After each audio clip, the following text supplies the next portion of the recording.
Hey guys, welcome back to a new video, and in this video we will take a look to Milim Nava, one of the slime collab units, or let's say the strongest of them. And by the way, thanks once again to Clutch33 who lent me his account for the showcase.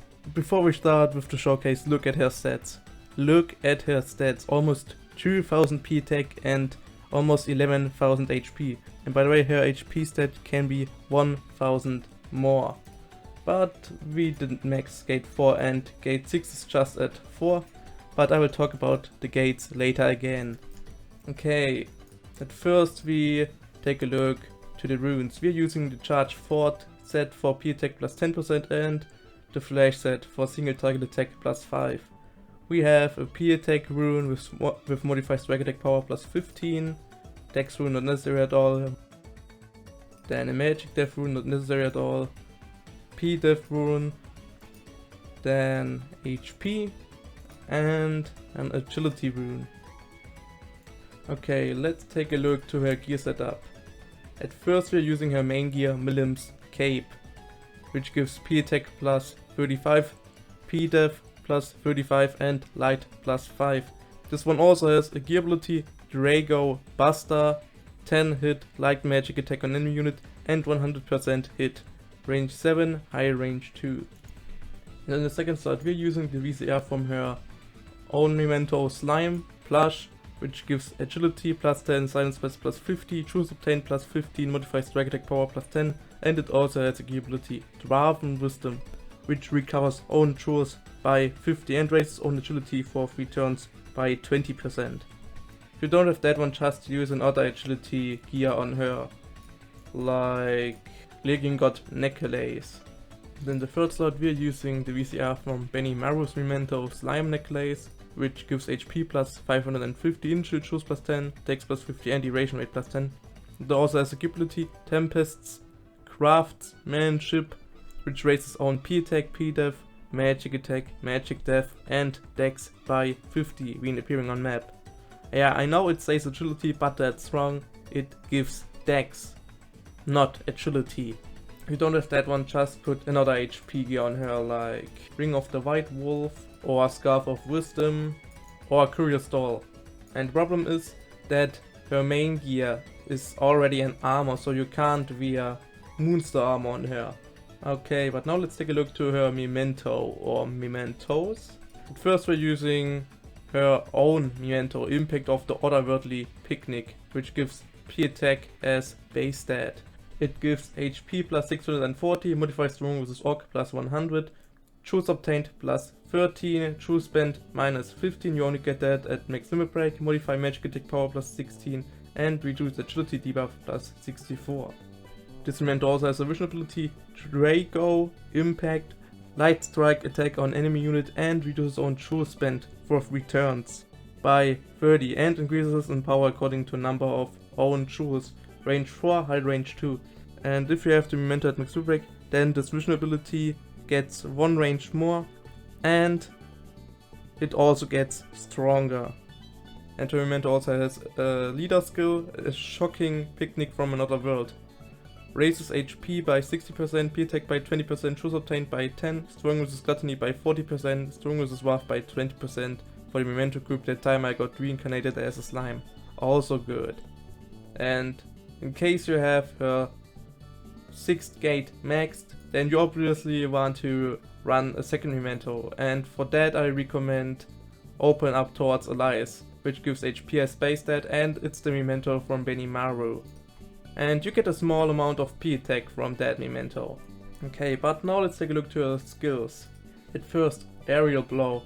After moving, strike attack on units within area and inflict slow and increases in power according to number of own jewels. Move area diamond 9, area diamond 5, high range 2. Then Tyrant's Taunt inflicts rage on enemy units within target area and raises own strike attack power for 3 turns by 25. Range 4, area cross 3, high range 2. Then Shine Strike, light strike attack on units within area and inflicts stun for 3 turns and moves targets 4 squares back and disables all reactions to this attack and increases in power according to number of own jewels. Range 1, area lateral 3, high range 2. And then Drago Shine. free enlightened magic attack on units with an area and lowers P attack, P def, magic attack, magic def, agility, dex, crit and luck by 15% for 3 turns, and power increases according to number of own chores. Range 3, area square 3, high range 3. And after maxed her 5th gate, this one turns into Draco Claire. Free enlightened magic attack on units with an area and lowers P attack, P def, magic attack, magic def, agility, dex, crit and luck by 30% for 3 turns, and power increases according to number of own chores. Range 4, area square 3, high range 3. So basically the stat debuff is stronger, you get 1 more range, you have to spend 10 less chores, and the skill also gets stronger. Then Bright Destroy. After moving 5 hit light strike attack and interrupt skill cast and jewel damage of 12, and power increases according to number of own jewels. Range 5, high range 3.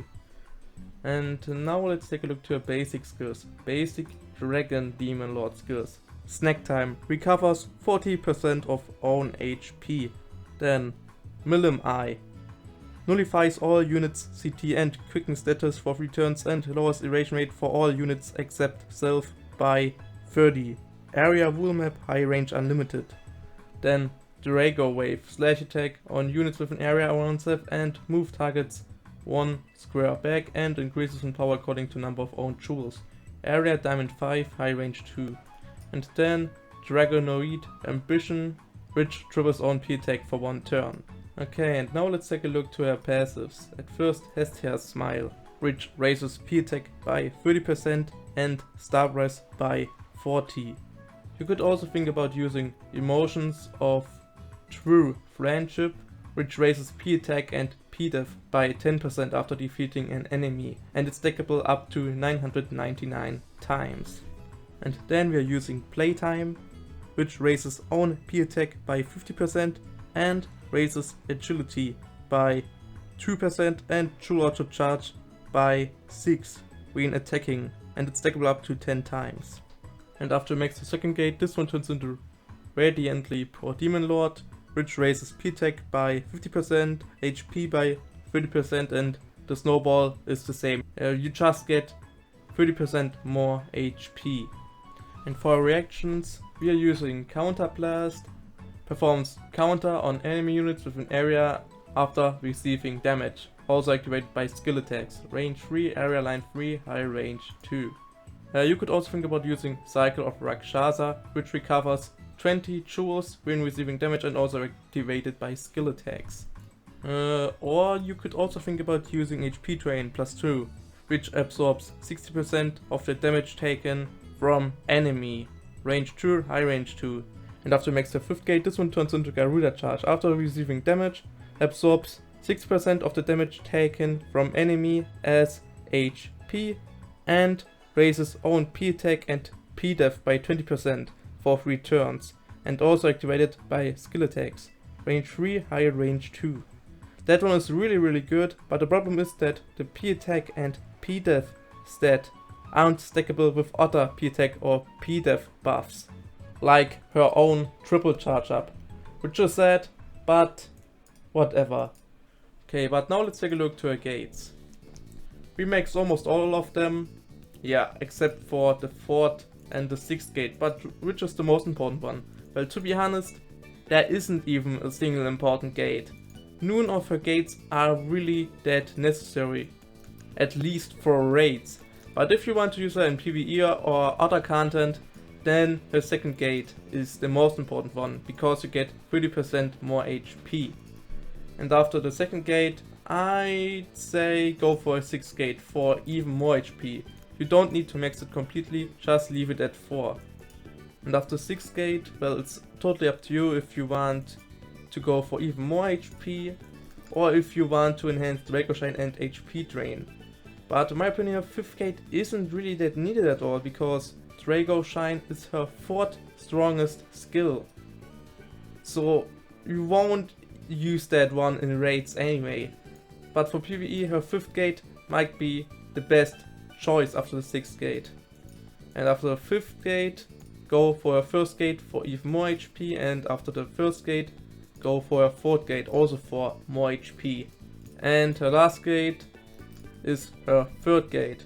Also a really good leader skill. It raises HP by 20%, P-Attack by 40%, All Attack by 20%, and Choose Obtained by 10 for light units. Okay, but now it's time to use her in a real battle. We are using this setup.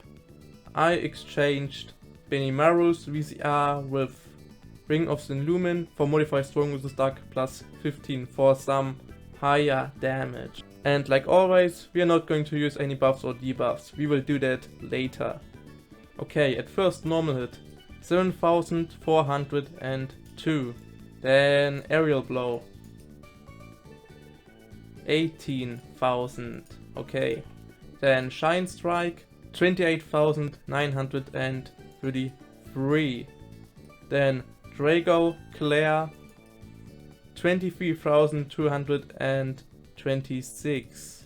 Then Bright Destroy. 38,720. Then Drago Wave. 12,000, okay. Then Drago Buster. 23,760. And then Drago Impact. 26,306. And now I think it's time to use her with all of her own buffs and debuffs. Let's go. Okay, now normal hit. 20,682. Then Shine Strike. 78,645. Then Drago Claire. 56,625. Then Bright Destroy. 104,950. Then Drago Buster. 57,910. And then Drago Impact. 71,357. Now a aerial blow. 50,000, okay. And then Drago Wave. 29,000, okay. Okay, but what's my opinion about her? In my opinion, she's a really good unit. And it's definitely worth to get her. Especially because she's easy to get. I mean, you only need around 50 shards to transmute her. So you should definitely do that. And you don't even need her Memento or any of her gates to make her usable. She's already good without Memento, and she's also good without any gates, well, at least for raids. So yeah, in my opinion, she's definitely worth to get. And well, one more reason to go for her is because she's Milim, and you can't resist Milim. Nobody can. Okay guys, but I think that's for this video. I hope you had fun, thanks for watching, and we see you in the next one.